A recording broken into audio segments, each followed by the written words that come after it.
सांगितलं श्रावण महिन्यातल्या 5व्या दिवशी म्हणजे पंचमीला साजरा करतात, बरोबर. त्यामागे भरपूर कारण आहेत, पौराणिक, धार्मिक, सामाजिक आणि त्याचबरोबर आत्ताचा वैज्ञानिक. अशा सर्व कारणातून जर आपण नागपंचमीचा विचार केला तर आत्ताचा दृष्टिकोन आपण बदलणं आवश्यक आहे.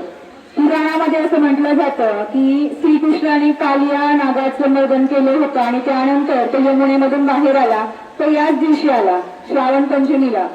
त्या प्रित्यर्थ आपण हा नागपंचमी सण साजरा करतो, हे पुराणामध्ये लिहिलेलं दाखला आहे. त्यानंतर जुन्या काळामध्ये द्रविड इथे आपल्याला राज्य करत होते. त्यानंतर आर्य भारतामध्ये आले.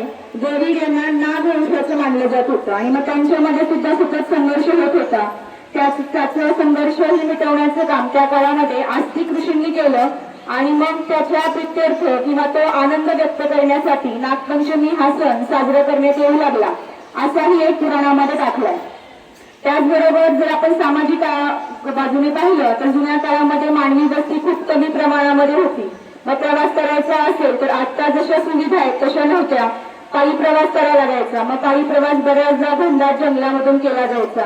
मग जंगलामध्ये अशा प्राण्यांची भीती होती, त्यांचा दंश होण्याची, आणि मग त्या प्रित्यर्थ एक सामाजिक दृष्टिकोनातून त्यांची पूजा केली की ते शांत होतील, हा एक दृष्टिकोन समाजाचा होता. आणि त्यामुळे मग नागपंचमीमध्ये नागाची पूजा करायचं काम ही त्यावेळेस चालू झालं.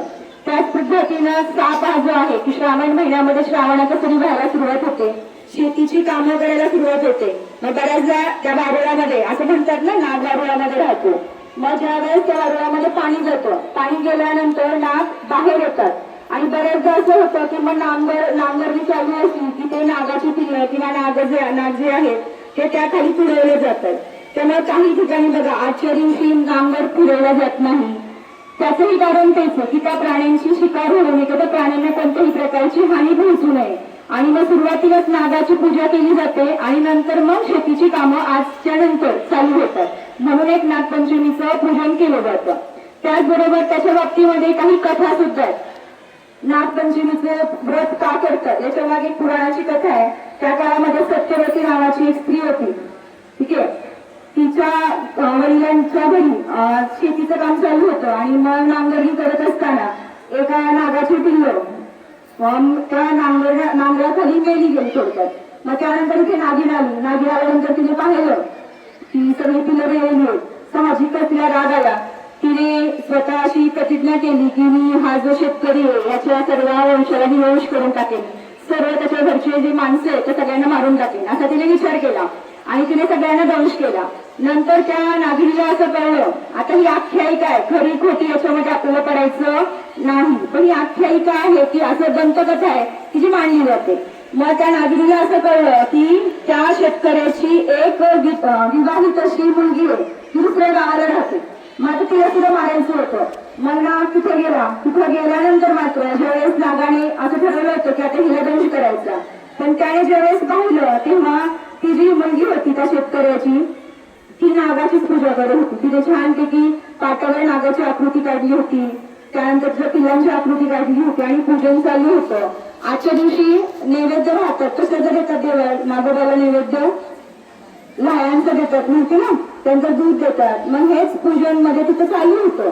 ते पाहिल्यानंतर एवढा मोठा राग सुद्धा जो आला होता त्या नागाला तर ते विसरून गेला आणि त्याने आशीर्वाद दिला. त्या मुलीला सांगितलं की तुझ्या या पूजेने मी खूप प्रसन्न झालेलो, तू सांग तुला काय हवंय. तर तिने नेहमीप्रमाणे म्हणजे मला तर सगळं आहे, जे आहे ते आहे तसंच सुखी राहू दे. पण नागाला जरा वाईट वाटलं की आपण एवढ्या चांगल्या मुलीच्या घरच्यांना आपण इजा पोहोचून आलो. मग नागाने सांगितलं जे काही घडलं होतं की तुझ्या वडिलांना आईने असं केलं. मग त्या मुलीने त्या नागिनीची मनापासून माफी मागितली आणि त्यानंतर ती म्हणाली की जर मला माझे आई वडील परत आले असतील तर मी काय करू. मग नागाने तिच्या भक्तीने प्रसन्न झाले आणि तिला आशीर्वाद दिला, अमृत दिलं आणि घरी गेल्यानंतर त्यांना हे पाज असं सांगितलं. मग ती घरी गेली, आपल्या आई वडिलांचे मृतदेह तिथे पडलेले होते, त्यांना ते अमृत पाजलं आणि मग ते जिवंत झाले. त्यानंतर असं त्या वडिलांनी तिला विचारतो ही पद्धत त्या काळातील रोज झाली. तिने पुढे असंही सांगितलं की समजा ठीक आहे तुम्ही एवढं काही करू शकला नाही तर कमीत कमी त्या काळामध्ये आपण काही वस्तू चिरू नये असं म्हटलं जातं की नागपंचमीच्या काळात कोणती वस्तू चिरायची नसते, कापायची नसते. किंवा तळू नये, या गोष्टींचं तरी पालन करावं असं त्यावेळेसने त्या आपल्या वडिलांना सांगितलं आणि त्यामागे नागपंचमी चालू झाली असंही म्हटलं जातं. त्याचबरोबर एक राजा होता, त्याला होत्या आणि त्या काळामध्ये कशी पद्धत होती जुन्या काळामध्ये की माहेर वाशिनीला न्यायला माहेरची लोक यायची. मग तिचं धाकटी सून जी होती तिच्या घरचे कोणी चाले नाहीत न्यायला आणि ती नागाची भक्त होती, शेषनागाची. मग ती खूप पूजा करते. मग शेषनाग मानवी रूप धारण करतो. मानवी रूप धारण केल्यानंतर तो तिच्या घरी जातो, तिच्या मामा बनून जातो आणि तिला आपल्या घरी घेऊन जातो. घरी गेल्यावर माहेरी तर ती येते, पण आता माहेरी मग नागांमध्ये राहावं लागतं. तो नागा तिथे गेल्यानंतर ना आपल्या फॅमिलीशी आपल्या कुटुंबाशी ओळख करून देतो. बरेच दिवस ती मुलगी त्या नागामध्ये नागांसोबत राहते माहेर समजून. त्यानंतर मग त्या नागिनीला पिल्ल होणार असतात आणि त्यावेळेस या मुलीला तिथे दिवा धरण्याची एक काम असं दिलं जातं की तू एवढं जबाबदारी सोपवून जाते की हे का जबाबदारी पिल्ल होईपर्यंत तू दिवे धर म्हणून सांगितलं जातं. पण नंतर ज्यावेळेस ती पिल्ल जन्मतात ती साहजिकच घाबरते, तिच्या वेळेला छोटी छोटी पिल्लं पाहिल्यानंतर आणि ती घाबरल्यानंतर चुकून तिच्याकडून तो दिवा जो असतो तो खाली पडतो आणि तो त्या पिल्लांवर पडतो. तर त्या नागाच्या पिल्लांची सगळी शेपटं जळतात आणि मग त्यावेळेस नागिन चिडते. पण नागाने आधी सांगितलेलं असतं की मी तिला माझी मुलगी मानले किंवा भरची मानले, तिला काही करायचं नाही. त्यामुळे ती नागिन काहीच करत नाही. बरेच दिवस जातात, नंतर ती माहेर निघून जाते. मग बरेच असे सासरे निघून जाते. बरेच असे दिवस जातात, पिल्लं मोठी होतात, पिल्लं थोडीशी कुरूप दिसतात कारण त्यांना शेपूटच नसते. मग त्यांच्या मनामध्ये सतत ती खंत असते. मग ते गाईला विचारतात, मग आई ती सगळी कथा सांगते की असं असं ती आली होती, असं झालं. मग त्यांच्या मनामध्ये सोळाची भावना असते की आम्हाला तिच्यामुळे असं कुरूप व्हावं लागलं. म्हणून त्यातले 2 जे नाग असतात ते तिला बदला घेण्यासाठी तिच्या घरी जातात. तिथेही गेल्यावर त्यांना हेच दिसतं, ते रागामध्ये आलेले असतात पण ती त्यांची पूजा करत असते. नागाची विचार करते की माझी भाऊ, ती भाऊ मानत असते त्या पिल्लांना. जरी तिच्याकडून नुकसान झालं असलं तरी माहेर वाशिन म्हणून ती गेलेली असते आणि त्या नागोराच्या पिल्लांना तिने आपलं भाऊ मानलेलं असतं.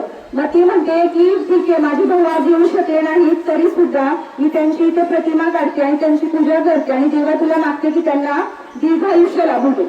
ज्यावेळेस मग तिचा सूड घेण्यासाठी हे आलेले नाग ते ऐकतात त्यावेळेस त्यांचं मत परिवर्तन होतं. तिथे थांबतात, एक दिवस थांबतात आणि तिला जाताना एक भेट वस्तू म्हणून घेऊन जातात आणि त्या काळापासून मग भावाचा उपवास धरण्याची प्रथा पण त्या काळानंतरच सुरू झाली असं म्हटलं जातं.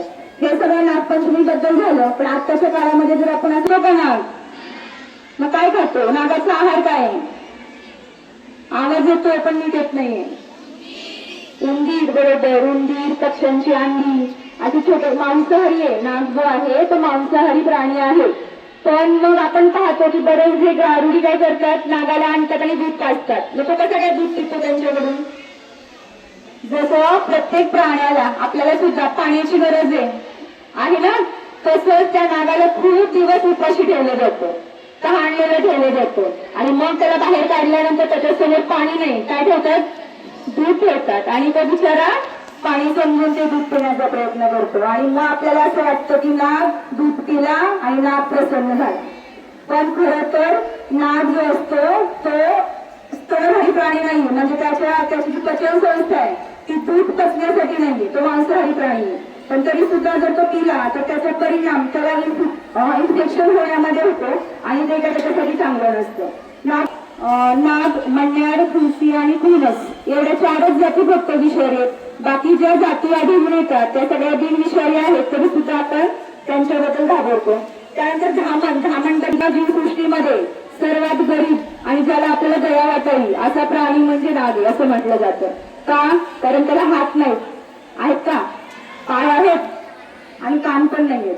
त्याला ऐकायलाही येत नाही. म्हणजे सगळ्यात दयावान किंवा आपली दया वाटावी असा प्राणी म्हणजे नाग आहे. प्रत्येक प्राणी दुसऱ्या प्राण्यावर अवलंबून असतो आणि ही जी जीवसृष्टी आहे ती त्याच्यावरच चाललेली असते. त्यातला एक जरी घटक आराध्या बोलायचं का काही समोर लक्ष द्या, एक जरी घटकाचं नियोजन बिघडलं तर पुन्हा अन्न साखळी तुटून जाते. त्यामुळे आजच्या दिवशी आपण संकल्प करणार आहोत की आपण निसर्गाचा आणि जीवसृष्टीचा सर्वजण मिळून आदर करणार आहोत. ठीक आहे, सगळ्यांना समजलं आज काय करायचं? आजचं एकच उद्देश लक्षात ठेवायचं, नाग आपले कोणी मित्र, नाग आपले मित्र आहे, कोणीही नागाला हानी पोहोचवायची नाही.